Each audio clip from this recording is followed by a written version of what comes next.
तो क्या पायल सिंह चुनावी मैदान में मोदी के खिलाफ चुनाव लड़ेंगे? जी, अगर माननीय जी का, हमारे अखिलेश भैया का आदेश होगा तो मैं ज़रूर लड़ूंगी। मुझे कोई दिक्कत नहीं है, और मैं, क्योंकि मुझे भी पूरा अधिकार है लड़ने का, और मैं कहीं से भी लड़ सकती हूँ, ऐसा कुछ नहीं है। तो अगर माननीय जी की इच्छा होगी तो मैं ज़रूर पूरा करूँगी उसे। अगर मौका आएगा तो आपको क्या लगता है कि मेरा नॉमिनेशन चलेगा? कोई में कोई कमी निकाल के रद्द कर दिया जाएगा, कोई फायदा नहीं है रहेगा उसमें।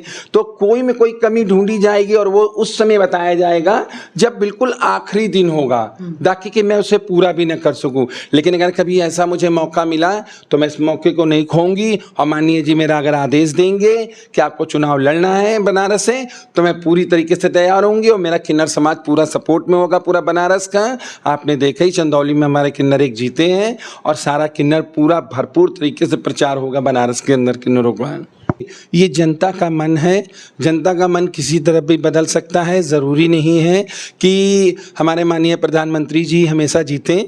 देखिए, किस्मत होती है, कहते नहीं, ये तो किस्मत होती है, ये दांव होते हैं, कभी कोई होता है कभी कोई जीतता है। ज़रूरी नहीं कि एक ही व्यक्ति हमेशा जीतता रहे, ऐसा कुछ। नमस्ते, आप सभी का स्वागत है। मेरा नाम आनंद है, लखनऊ मौजूद हूं मैं। मेरे साथ इस समय समाजवादी पार्टी की किन्नर महासभा के प्रदेश अध्यक्ष पायल सिंह मौजूद हैं, इनसे बातचीत करेंगे।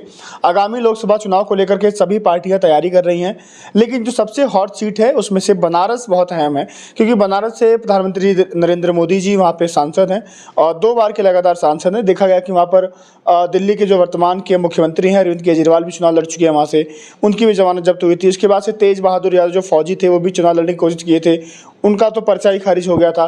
तो क्या समाजवादी पार्टी पायल सिंह को बनारस से प्रधानमंत्री मोदी के खिलाफ चुनाव लड़ाएगी? उस पर बातचीत करेंगे। मैम, स्वागत है आपका। जी नमस्कार। बनारस से अगर लोकसभा जाने का मौका मिलता है, मोदी के खिलाफ चुनावी मैदान में उतरने का मौका मिलता है, तो क्या पायल सिंह चुनावी मैदान में मोदी के खिलाफ चुनाव लड़ेंगे? जी, अगर माननीय जी का, हमारे अखिलेश भैया का आदेश होगा तो मैं ज़रूर लड़ूंगी। मुझे कोई दिक्कत नहीं है, और मैं, क्योंकि मुझे भी पूरा अधिकार है लड़ने का, और मैं कहीं से भी लड़ सकती हूँ, ऐसा कुछ नहीं है। तो अगर माननीय जी की इच्छा होगी तो मैं ज़रूर पूरा करूँगी उसे। देश के इतने बड़े प्रधानमंत्री, मतलब चेहरा है वो, नेता है वो, छवि है उनकी, कहा जाता है कि आज तक ऐसा कोई प्रधानमंत्री नहीं आया, तमाम ऐसी चीज़ें हैं, तो वो कैसे चुनौती सामना कैसे करेंगे? देखिए, ये जनता का मन है, जनता का मन किसी तरह भी बदल सकता है। ज़रूरी नहीं है कि हमारे माननीय प्रधानमंत्री जी हमेशा जीतें। देखिए, किस्मत होती है, कहते नहीं, ये तो किस्मत होती है, ये दांव होते हैं, कभी कोई होता है कभी कोई जीतता है। ज़रूरी नहीं कि एक ही व्यक्ति हमेशा जीतता रहे, ऐसा कुछ भी नहीं है। लेकिन सबसे बड़ी बात तो ये होगी, ऐसा अगर मौका आएगा तो आपको क्या लगता है कि मेरा नॉमिनेशन चलेगा?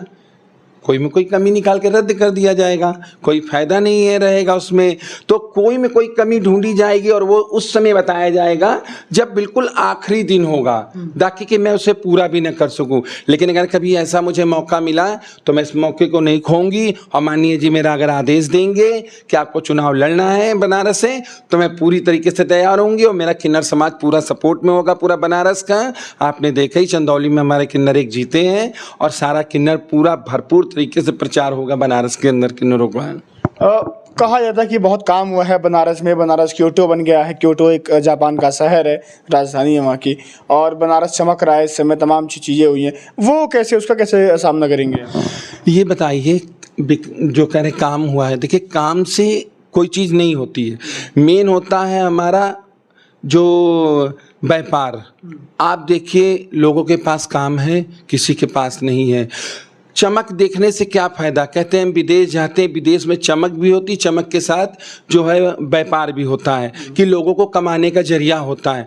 वहाँ पर कोई ऐसा कमाने का जरिया बताइए? बहुत से ऐसी जगहें हैं जहाँ पर वहाँ पे काम नहीं है आदमी के पास। मैं कहती हूँ इसके साथ साथ आदमी को ये भी, प्रधानमंत्री जी को हमारे करना चाहिए कि व्यापार भी डालें वहाँ पर, ताकि कि हमारे गरीब जो लोग हैं, गरीब तक के जो लड़के हमारे इतने पढ़े लिखे वहाँ पर पढ़े हैं, आज वो बेकार हैं, काम नहीं है, खाली चीजें, नौकरियां बांटी जा रही हैं। मैम, कहाँ नौकरियां बांटी जा रही? किसको नौकरियां मिल रही? मुझे तो नहीं दिख रहा कहीं पर नौकरियां मिल रही हैं। जब भी होता नौकरी मिल रही, नौकरी मिल रही है, कहीं कुछ नौकरी नहीं मिली, किसी को भी नहीं मिल रही है। बस खाली दिखावा हो रहा कि हमने 1.5 लाख नौकरी बांट दी, हमने 5 लाख नौकरी बांट दी, ऐसा कुछ भी नहीं दिख रहा। आप खुद बताइए, अगर नौकरी बढ़ रही होती तो हमारी जो जनता मारी मारी, फिर आप देख लीजिए हमारे उत्तर प्रदेश के लोग उत्तर प्रदेश के जो युवा हैं वो यहाँ छोड़कर मुंबई में पड़े हैं, दिल्ली में पड़े हैं, दुबई जा रहे हैं, हांगकांग जा रहे हैं, मलेशिया जा रहे हैं, यहाँ काम नहीं है। अभी मैंने कई लड़कों को मुझसे कहने लगे कि दीदी हम लोग जो है दुबई जा रहे हैं। हमने क्यों? कहले यहाँ कोई काम नहीं, हम लोग दुबई जा रहे हैं, दुबई जाके काम करेंगे, वहाँ से हमारे नौकरी के लिए बोला हुआ आ गया। तो देखिए हमारे अगर काम होता तो आज हमारे बच्चे जो इतने पढ़े लिखे टैलेंटेड बच्चे आज वो जाके दूसरे देश में उनको फायदा दे रहे हैं। लोग कहते हैं कि मोदी जहाँ पहुँचते हैं वहाँ माहौल बदल जाता है। बनारस में एक रैली कर दें या कहीं भी रैली कर दें तो वहाँ का पूरा माहौल बदल जाता है, लोगों की नाराज़गी दूर हो जाती है। तो ऐसे तो हमारे अखिलेश भैया भी जहाँ जाते हैं माहौल बदल जाता है और लोगों की नाराज़गी दूर हो जाती है। लेकिन फ़र्क ये है कि ये नहीं पता है कि वो जो इकट्ठा होती भीड़ वो कहाँ से आती है। लेकिन हमारे माननीय अखिलेश भैया जी जहाँ जाते हैं आप देखते हो, जहाँ से शुरू होते हैं चलना, रास्ते भर में लोग उनका इंतज़ार करते हैं, चाहे 5 घंटा लग जाए चाहे 6 घंटा लग जाए, आप देखते हो वहीं का वहीं खड़ा रहता।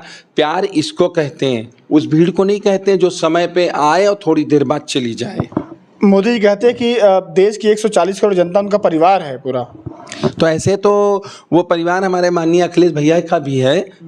हमारे अखिलेश भैया देखिए अभी एक कोई महिला थी कहाँ जौनपुर कहाँ की थी, देखिए वो रिक्शा चलाती थी, ठीक है, उसका किसी ने वीडियो डाला कि वो अपनी बच्ची को डॉक्टर बनाना चाहती थी, ठीक है, डॉक्टर बनाना चाहती थी। माननीय जी ने उसका वीडियो देखा और देखने के बाद तुरंत बुलाया, बुलाने के बाद उसे 1 लाख की सहायता राशि दी। तो देखिए बिना स्वार्थ के वो लोगों की मदद करते रहते हैं। ऐसा नेता कहीं आपको मिला है या दिखा है, आप खुद समझ सकते हैं इस चीज़ को, बहुत बड़ी बात है।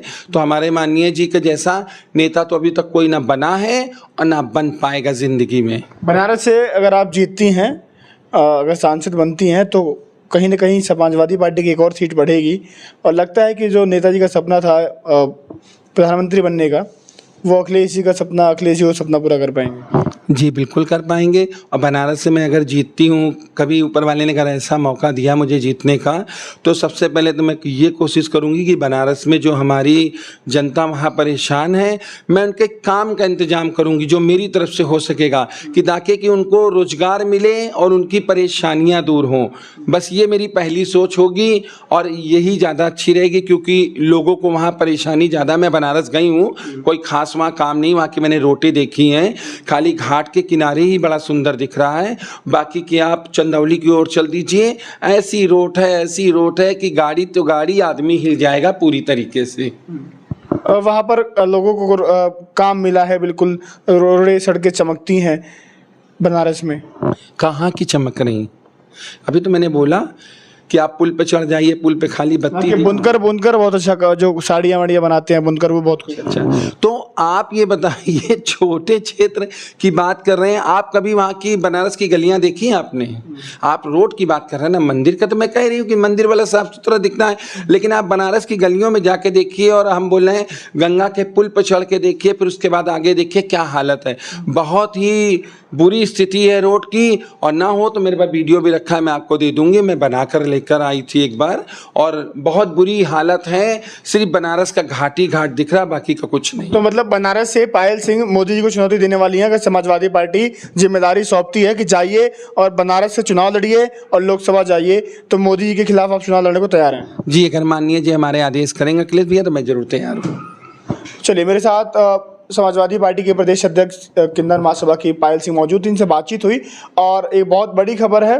और इन्होंने बोला कि अगर समाजवादी पार्टी इनको जिम्मेदारी देती है, अगर लोकसभा का चुनाव बनारस से लड़ाती है, तो देश के प्रधानमंत्री मोदी जहाँ से सांसद बनकर के दिल्ली पहुँचे हैं, उनके खिलाफ ये चुनावी मैदान में आ सकती हैं, उतर सकती हैं। लेकिन साथ ही इन्होंने ये भी कहा कि हो सकता है कि मेरा पर्चा रद्द करवाया जा सके और जो चीज़ें हैं, जो कमियां हैं, वो लास्ट दिन बताई जा सके, जो मैं पूरी ना कर पाऊँ। क्योंकि तेज बहादुर जो फौजी थे, चुनाव लड़ने की कोशिश कर रहे थे, उनके साथ भी उनका पर्चा खारिज करवाया गया या हुआ, वो तमाम चीज़ें आपने देखी थी।